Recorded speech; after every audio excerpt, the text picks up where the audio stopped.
챗GPT를 지금 우리는 제너레이티브 AI 어디서 쓰느냐? 컴퓨터에서 웹브라우저로 쓰잖아요. 주로. 네네. 스마트폰 앱도 최근에 나오긴 했지만 그런데 그런 웹과 앱의 갇힌 공간보다 제3세계인 메타버스란 공간 속에 펼쳐졌을 때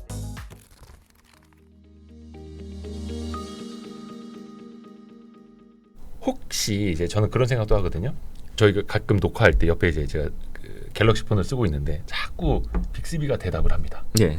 시리도 마찬가지고 아직까지는 이거를 뭐 인공지능 비서라고 광고 선전 나왔던 것처럼 네. 특히 AI 스피커도 있는데 당장 AI 스피커 갖다가 날씨 물어보는 것 정도는 되는데 이거 갖다 예전에 뭐 이것저것 시킬 수 있는 것처럼 홍보는 엄청 됐는데 아직 멀었잖아요. 네. 여기에다가 그러면 GPT를 붙여버리면 진짜 AI 비서가 될 수 있는 거예요. 이미 붙였죠.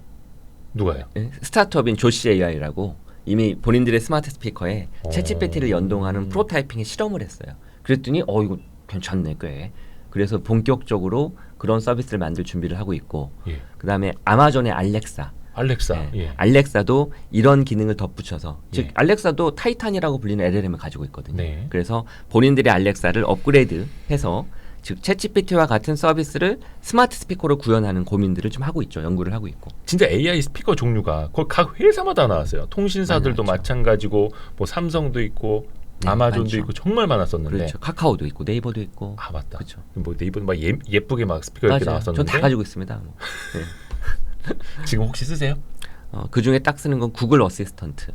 그거 하나 쓰고 있어요. 다 이제 정리가 돼 있죠. 예, 나머지는 다 꺼두고 있습니다. 불편하고. 예, 자꾸 막 깨어나니까 이거 그냥 부르지도 않았는데 그냥 막 헛소리 하고 있고 밤에 잠자는데 막 그냥 깨어나가지고 막 이야기하고 있고 그래가지고. 그러면 이게 나중에 뭐 하나로 천하통일이 될까요? 검색과 비슷하게 될 것 같아요. 구글 검색처럼 하나의 에이전트가 지배하는 거죠. 왜 그 에이전트가 너무 잘 알아들으니까 사람들이 그것만 쓸 거고 에이전트의 중개를 통해서 다른 서비스를 사용하게 될 거고 그래서 에이전트의 전성기 시대가 오지 않을까 싶어요 저는. 그걸 이제 에이전트, 개인의 비서처럼. 제가 정의한 건데 아까 이야기하셨던 1세대 AI는 1세대 AI 어시스턴트 비서였고 네. 이제 AI 에이전트는 좀 더 개선된 형태의 집사죠. 좀 더 뛰어난 스마트한 자비스 같은 거죠. 그게 2세대예요? 네, 2세대. 그래서 지금 스마트 스피커나 스마트 홈이라고 불리죠. 그런 플랫폼의 중심에 개선된 챗GPT와 같은 LLM이 접목된 그런 2세대 AI 에이전트가 접목되면 훨씬 더 나아지지 않을까 이렇게 생각을 합니다. 그거는 에이전트. 그러니까 아이언맨의 자비스. 맞아요. 딱 자비스 같은 거죠. 그게 만약 메타버스에 구현된다면 어떨까요? 아까 애플의 비전 프로가 시리와 연동했다고 그랬잖아요. 네네네. 아까 이야기한 것처럼 메타의 퀘스트에서 정말 허우적거리면서 사용법이 너무 어렵다고 그랬잖아요. 네네. 근데 그때 내가 자비스를 불러서 어디 가줘, 뭐 해줘, 뭐 만들어줘, 화면에 뭐 띄워줘. 그러면 그냥 내 말을 착각 알아듣고 탁탁탁 보여주면 얼마나 편하겠어요. 그러니까 현실 세계에서 나한테 아이언맨 수트 입혀줘 그러면 저희 미친놈 하겠지만 메타버스 세계에 가서 내 아바타에게 그렇죠. 내 아바타에게 아이언맨 슈트 입혀줘 그러면 실제로 거기서는 날아와서 맞아요. 딱 입힐 수 있는 그거죠. 딱 거네요. 그거죠. 그러니 2세대 AI 에이전트 즉 LLM 기반으로 만들어진 AI 에이전트는 네, 사실 스마트 스피커 속에 있는 것보단 메타버스와 결합되었을 때 더 시너지가 나는 거죠. 아 그러네요. 그러니까 앞에서도 말씀하신 것처럼 첫 번째 세계, 두 번째 세계, 세 번째 세계 현실과 온라인과 메타버스 말씀해 그렇죠. 주셨는데 이 AI 역시 GPT 역시 메타버스 세상으로 갈수록 훨씬 더 잘 맞는 그렇죠. 맞아요. 훨씬 더 큰 시너지가 나타날 맞습니다. 그러니까 챗GPT를 지금 우리는 제너레이티브 AI 어디서 쓰느냐? 컴퓨터에서 웹브라우저로 쓰잖아요. 주로. 네네네. 스마트폰 앱도 최근에 나오긴 했지만 그런데 그런 웹과 앱의 갇힌 공간보다 제3세계인 메타버스란 공간 속에 펼쳐졌을 때 훨씬 더 제대로 된 성과, 성능을 보여줄 것이다. 그러니까 GPT, AI, 메타버스 이게 뭔가 하나로 다 이어지는 거대한 흐름이네요. 네. 그러니까 사실 증시에서도 그렇고 이게 되게 꿈과 기대감이 컸는데 그만큼 큰 세상이기 때문에 큰 꿈을 꾸었었던 거고 네. 많이 좀 앞서가기는 했지만 앞에서도 말씀하신 것처럼 달기목을 비틀어도 그 새벽이 오는 것처럼 네. 그 시대는 올 거고 네. 이거 혹시 대충 뭐 2030년이면 되겠다 혹시 이런 것도 아니, 있나요? 2030년까지는 안 갈 거고 저는 이제 작년 정도쯤에 제가 예측했을 때 3년 정도 걸릴 거라고 봤거든요. 그러니까 2023년, 24년, 25년이잖아요. 메타버스 세상이요? 예, 2025년 정도면 저는 올 거라고 봐요. 그러니까 로블록스 수준이 아니라 네. 이런 GPT와 네. 음성 인식 그럼요. AI와 그럼요. 메타버스가 다 결합된 게 그럼요. 예. 내년 초가 벌써 애플 시리와 스페셜 컴퓨팅이 구현된 애플 비전 프로가 선보인다고 그랬잖아요. 원년이죠. 비싸서 그렇지만. 24년도가 원년이고. 그러니까 비싸서 그렇지만. 예. 예. 그러면 수많은 하드웨어 디바이스 회사들이 경쟁적으로 출시할 거 아니에요. 네네네. 그럼 더 좋은 성능의 가성비 좋은 제품들이 쏟아질 거고 1번. 네. 그럼 내년도는 하드웨어들이 막 본물처럼 쏟아지면서 써볼 거고 그 다음에는 쉬워져야죠. 편해져야 되고. 네네. 그러면 챗GPT와 같은 또 제너레이티브 AI가 막 붙겠죠. 3년 후에는 그러면 뭔가 채워져야 될 거 아니에요. 그 네. 공간을 채우는 건 크리에이터들이 제너레이티브 AI를 활용해가지고 만들어내겠죠. 대충 이런 페이스로 한 3년 정도 걸리지 않을까 싶어요. 약간 이게 영화 속에 있는 거 우리가 또 많이 떠올리게 되지 않습니까? 네. 특히 이제 영화 허도 네, 그렇고 인공지능하고 뭐 대화를 하든 실제 뭐 사랑에 빠지든 이런 영화들 굉장히 많아지는데 네. 그런 세상도 실제로 올 거라고 혹시 보세요? 몰입감이 워낙 뛰어나니까요. 몰입감. 몰입감. 메타버스의 특징은 몰입도가 너무 뛰어나요. 스마트폰 저리 가라거든요. 왜냐하면 뒤집어 쓰면 그 세상에 갇혀 사는 거잖아요. 벗기 전까지는 그 세상에 항상 늘 있는 거거든요. 스마트폰이야 보다가 그냥 고개 돌리면 안 보게 되는데. 그렇죠. 그렇죠. 근데 이건 뒤집어 쓰는 순간 늘 같이 함께 하거든요. 몰입도가 너무 뛰어나요. 그러다 보니 디지털이 가져다주는 패단 그런 것들이 더 커질 수 있죠. 네. 걱정되는 거죠, 사실 그거는. 그러니까 이게 가상의 세계인 거 VR 기기인 거 다 아는데 그거 끼고 뭐 절벽 올라가든지 빌딩 위에 올라가서 뛰어내리 이 앱 하면 막 지리잖아요. 그렇죠. 그런 것처럼. 그렇죠. 그리고 거기에서 만난 사람들과의 관계가 더욱 더 깊어질 것이고, 근데 그렇게 만난 사람이 사람인지 AI인지, 메타 휴먼인지 AI 휴먼인지 알 수 없을 수도 있죠. 나중에 그 튜링 테스트 해야 되는 겁니까? 그럴 수도 있죠. 그런 거는 이제 앞으로 우리가 경계해야 될 것이 사실은. 혹시 부사장님은 그 AI가 나오는 그 영화 많이 보셨죠? 많이 봤죠. 제가 이건 이제 다른 출연자분한테도 이야기를 했었던 건데 네. 왜 하나같이 그런 영화의 그 여자 주인공은 왜 그렇게 예쁜지 그렇지 않습니까? 네. 그 최근에 본 게 와이프 라이크? 네. 와이프 라이크도 그렇고 네. 그 전에 이름 생각이 안 나는데 네. 여주인공이 너무 예쁩니다. 근데 그건 그런 곳에 나오지 않은 다른 영화 드라마도 다 예쁘잖아요. 모든 영화. 그 하기사 영화 여주인공 다 예뻤네. 그러니까 다 예쁘죠. 근데 그 정도 되면 실제로 사랑에도 빠지게 되겠죠. 그럼요. 충분히 그럴 수 있죠. 그리고 지금 우리 TV 광고나 인스타그램의 인플루언서 중에서도 버추얼 인플루언서라고 하죠. AI 기반으로 만들어진 메타 휴먼, AI 휴먼 이렇게 표현하기도 하는데 너무 완벽하잖아요. 그 완벽한 게 그냥 정적인 이미지로 있는 게 아니라 메타버스 공간에 살아 숨쉬고 심지어 거기에 LLM이 탑재돼가지고 대화까지 너무 자연스러워. 근데 그런 대화가 나를 다 알고 대화하는 거야. 내가 너무 좋아하는 모든 걸 다 알고 개인화된 나의 취향에 맞게끔 대화를 해. 그럼 몰입도는 더욱더 깊어지죠. 그러니까 지금 왜 만화 캐릭터 포스터 그걸로 막 베개 만들고 거기에 사랑에 빠지고 막 이런 뭐 오타쿠라고도 하는데 예. 그러면 이런 메타버스 시대가 되고 AI 시대가 돼버리면은 그냥 레알 오타쿠들이 널릴 수가 있는 거야. 나 결혼 안 하고 가상 세계에서 이 캐릭터랑 결혼할래요, 막 이렇게. 그럴 수 있죠. 예를 들면 이루다. 한국에. 예, 그것만 해도 한번 쓰다 보면 되게 재밌고 몰입도가 깊어지잖아요. 근데 그 이루다가 이제는 메타버스 공간 속에 실체를 가지고 그것도 내가 좋아할 만한 외모를 가지고 그렇게 움직이고 대화도 너무나 음성까지 입혀져서 심지어 제스처도 표정도 그렇다고 하면 정말 더 깊게 빠져들겠죠. 뭔가 3D로 고퀄리티의 영상으로 그럼요. 막 예. 언리얼 5 이 엔진 써가지고 소름 돋는데 근데 아까 영화에서도 그렇고 이게 나중에 되면 하드웨어를 가진 로봇하고도 결합이 될 수 있잖아요. 이미 그러고 있죠. 이미 구글에서는 팜2라고 불리는 LLM을 네. 로봇팔과 결합을 시켜서 다양한 시너지를 내는 연구를 하고 있고 그 다음에 오픈 AI가 투자한 회사 중에 휴머노이드 로봇을 만드는 회사가 있어요. XAI라고. 예. 로봇 만드는 회사에 투자했거든요. 그냥 로봇이 아니라 휴머노이드 로봇이에요. 사람의 실체와 비슷한. 예. 아마 틀림없이 LLM 즉 챗GPT 같은 걸 연계시키겠죠. 예. 그리고 그 앨런 머스크 테슬라가 휴머노이드 로봇 개발하고 그렇죠. 있잖아요. 네. 근데 그 앨런 머스크가 최근에 만든 회사가 그 LLM AI 회사 만들었거든요. 그럼 네. 다 연결돼요, 사실은. 그래서 이제 이런 거죠. LLM은 그동안 어디를 통해서 만나봤느냐? 웹사이트를 통해서. 네. 그렇죠? 그리고 앞으로는 메타버스를 통해서. 근데 둘 다 여전히 가상 공간이거든요. 근데 이제 로봇과 결합되게 되면 우리가 사는 현실 공간 속에 뭐 우리와 비슷한 몸체를 가진 로봇이든 휴머노이드 로봇 아니면 길거리를 돌아다니는 그냥 일반적인 보행 로봇이나 우리 안내 같은 거 하잖아요. 공항 같은 데 가면. 그런 로봇에 챗GPT가 탑재될 수 있죠. 그러면 이제 진짜 LLM이 실체를 갖게 되는 거죠. 몸을 가지게 되는 거죠. 영화 속에서 보던 터미네이터와 같은 그런 고민들이 뭐 당장은 아니어도 먼 미래 한 100년, 50년 그 이후에는 펼쳐질 수 있죠. 그러니까 이게 좋게 포장을 하면은 아주 예쁜 보기 좋은 사람을 돕는 휴머노이드가 될 수 있는 거고 나쁘게 보면 터미네이터가 될 수도 있는 거고. 예, 왜냐하면 거기에 탑재된 LLM은 엔진이 하나일 수 있잖아요. 네. 저 중앙에. 네. 그 중앙에 있는 LLM이 이제 우리가 사는 현실계를 막 돌아다니는 본인의 수적들로 수많은 데이터를 빨아들이는 거죠. 그래서 우리는 생각과 제 생각이 다르잖아요. 네네. 다른 인간이잖아요. 네네. 근데 그 로봇들은 사실 LLM이 똑같다고요. 그러면 얘가 얼마나 막강해질 수 있겠어요. 예를 들면 그걸 장악한 사람이 그러거나 1번 예. 아니면 장악한 사람의 의도를 벗어나서 더 위에 있거나 그럴 수 있죠. 그냥 상상해보는 거예요. 영화 아이로봇처럼. 그렇죠. 그럴 수 있죠. 자각을 하는 거죠.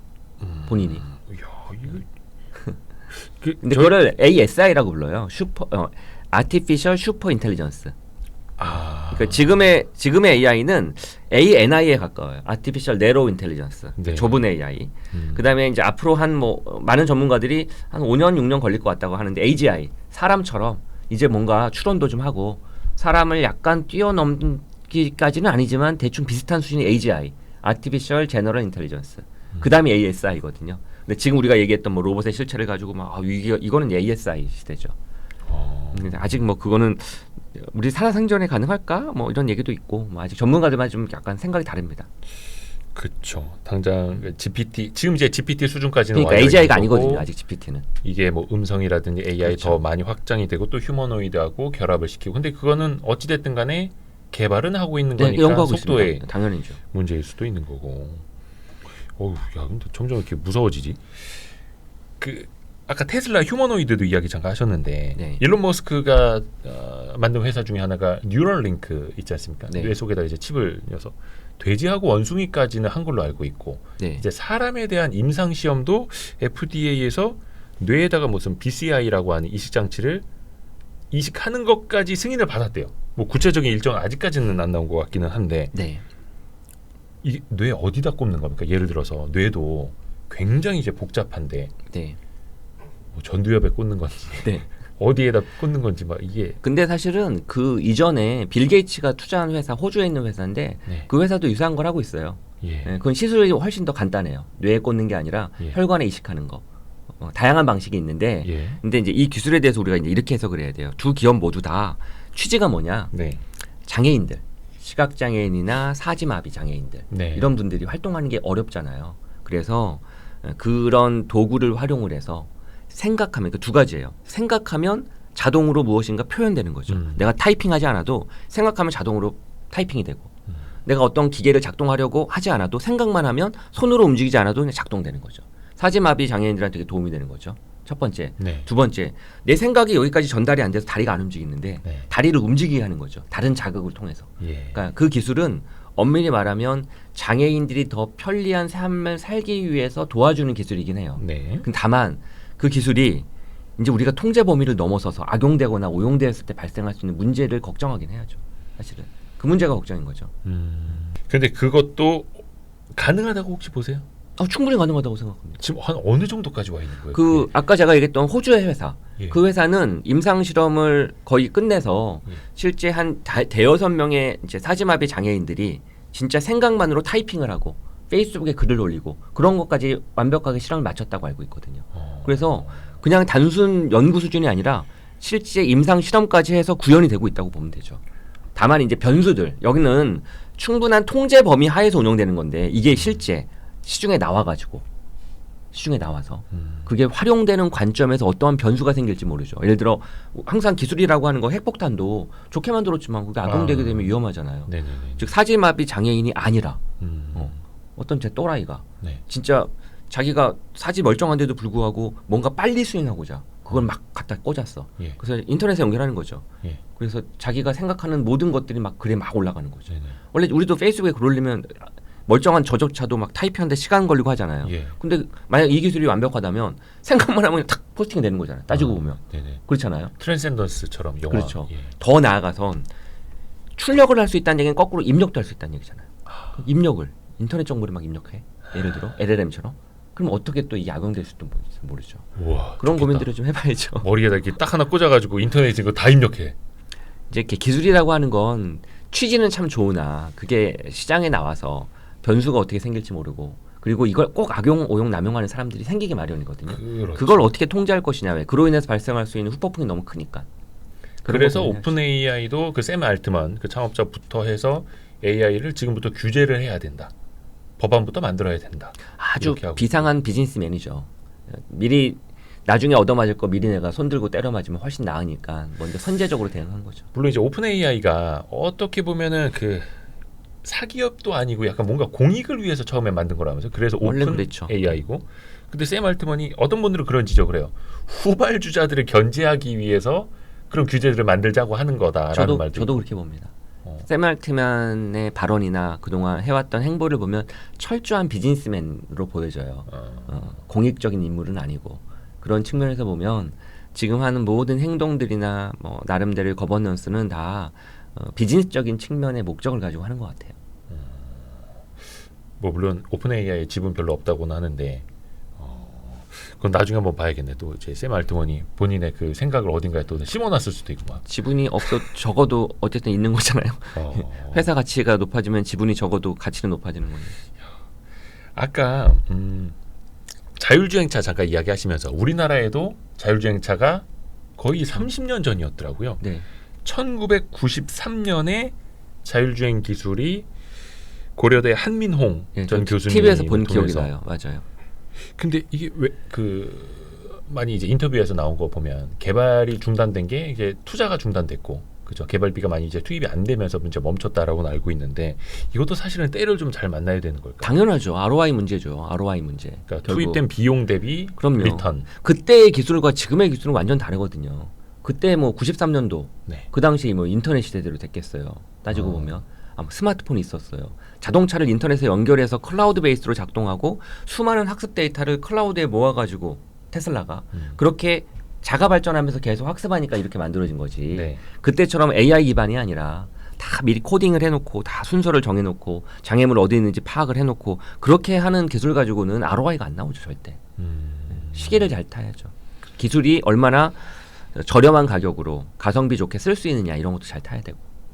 자동차에다가 이제 PC를 싣고 달리던. 그러니까요. 말이 안 되는 거잖아요. 근데 사실 그게 90년대의 시각으로 보면 엄청난 기술이고 엄청나게 앞서갔던 거였는데. 앞서갔지만 비용이 너무 말이 안 되고 그렇게 구현하기 위한 복잡한 여러 가지 문제점들이 많고 그러다 보니까 실행할 수 없는 그냥 실험실 수준인 거죠. 실험실 수준의 기술과 현장에 적용하는 기술은 완전 다르거든요. 상용화와 그냥 프로타이핑은 완전 다르거든요. 목업과 실제 제품을 판매할 수 있는 수준은 완전 다르고. 근데 지금은 상용화로 가고 있는 거고 완전히 그러고 뭐 자율주행 뭐 한 3단계까지도 그럼요. 이야기가 나오기는 하는데 그건 자동차에 있는 수많은 센서 그리고 인터넷 네트워크 기술 그리고 클라우드 기술 빅데이터 기술 AI 기술 이런 것들이 상호 시너지가 냈기 때문에 저렴한 비용에 구현할 수 있는 거죠. 저렴하다고 하기는 아직 좀 이르지 않을까요? 그때 당시에 비하면 90년도에 비하면 그때에 비하면 네. 또 이제 될 것 같았는데 안 되는 것들이 있습니다. 아까 AI 스피커 우리 뭐 사놓고 안 쓰는 것들 대표적으로 그리고 되짚어 보면 3D TV 네. 여기 뭐 셀로판지 같은 안경 쓰고 네. 보면 이제 3D로 보인다라는 그거 되게 잘 될 줄 알았는데 안 됐고 구글 글래스도 엄청난 혁신이다라고 했는데 이거 쓰고 다니면 이제 카메라로 누가 다 찍는다 그래서 막 사람들이 막 기피했고 네네. 이거에 공통점이 있을까요? 뭐가 문제였을까요? 첫 번째로는 이제 타이밍. 타이밍. 아까 이야기했던 것처럼 타이밍이라고 하는 건 그 기술이 얼마나 범용적으로 쓰일 수 있는 경제적인 기술이냐, 네. 완숙도가 얼마나 뛰어나냐, 그리고 기술이 하나로 그치는 게 아니라 상호 시너지가 된다고 그랬잖아요. 근데 그런 측면에서 1번 지금 아까 이야기한 실패한 그런 기술들은 주로 가성비가 안 나왔던 기술이죠. 가격이 너무 비싸고 구글 글라스만 해도 가격이 얼마나 비쌌는데요. 1번. 2번.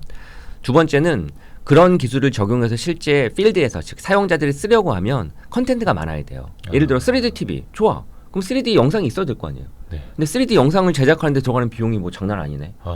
송출 비용도 장난 아니고. 그러면 볼 게 없잖아요. 예. 좋은 TV 사가지고 3D로 보고 싶은데 볼 수 있는 게 10개 중에 1개밖에 안 돼? 그러면 안 되죠. 구글 글라스도 마찬가지였다고요. 구글 글라스 할 수 있는 게 너무 제한이 많았다고요. 이거저거 다 돼야 되는데 네네. 한계가 많은 거죠. 예를 들면 아까 블랙베리는 왜 스마트폰 아이폰처럼 시장을 보편화시키지 못했을까? 블랙베리로 쓸 수 있는 앱은 정말 적었거든요.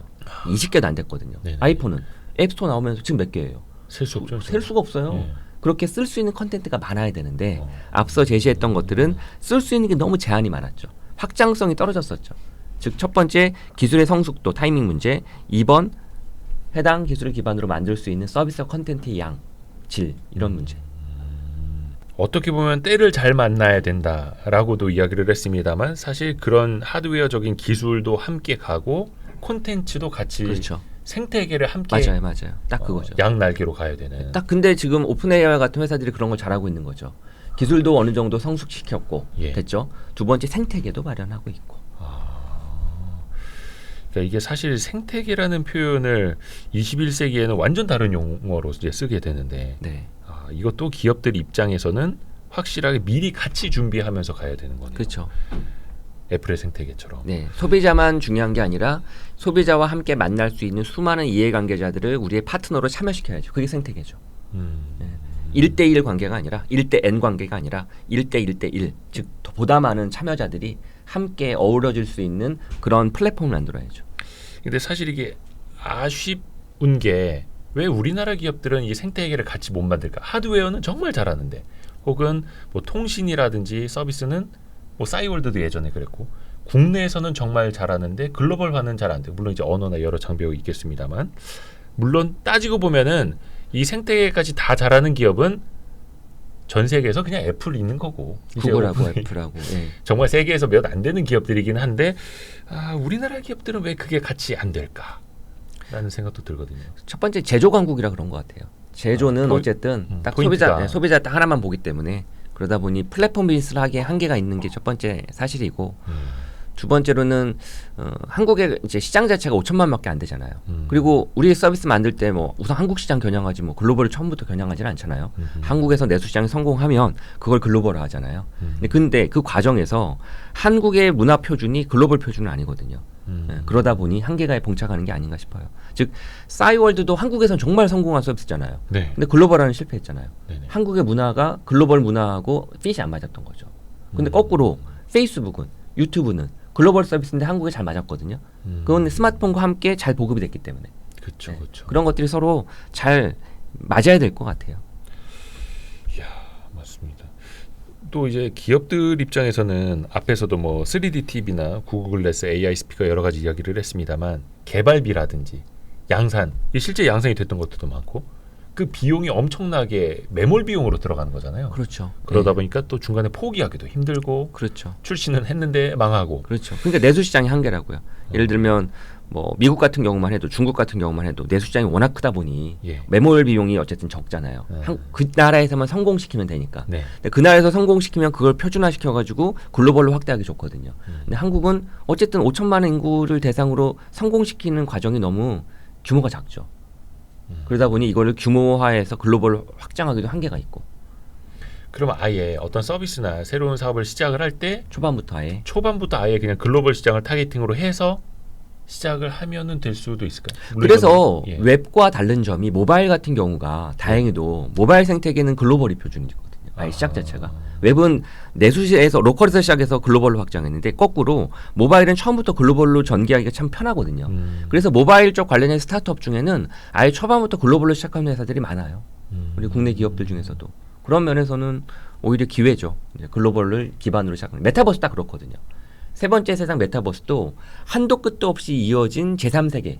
네. 이 제3세계는 현실과 온라인을 통합한 하나의 세상이거든요. 예. 네, 그러다 보니 글로벌로 진행하기 딱 좋죠. 와, 오늘 진짜 우리 김지현 부사장님 통해서 정말 많은 걸 배웠습니다. 역시나 세상이 넓어집니다. 그러니까 애플의 비전 프로 어떤 뭐 MR 네. 기기 하드웨어적인 것부터 시작을 해서 AI 그리고 어떤 기술이 발전해 나가는 과정 속에서 우리가 또 생각해 봐야 될 것들까지 같이 네. 이야기를 들어봤습니다. 정말로 감사드립니다. 아유, 별말씀이에요. SK 경영경제연구소 김지현 부사장이었습니다. 고맙습니다. 네, 반갑습니다. 아이고 고맙습니다. 네, 고맙습니다. 감사합니다.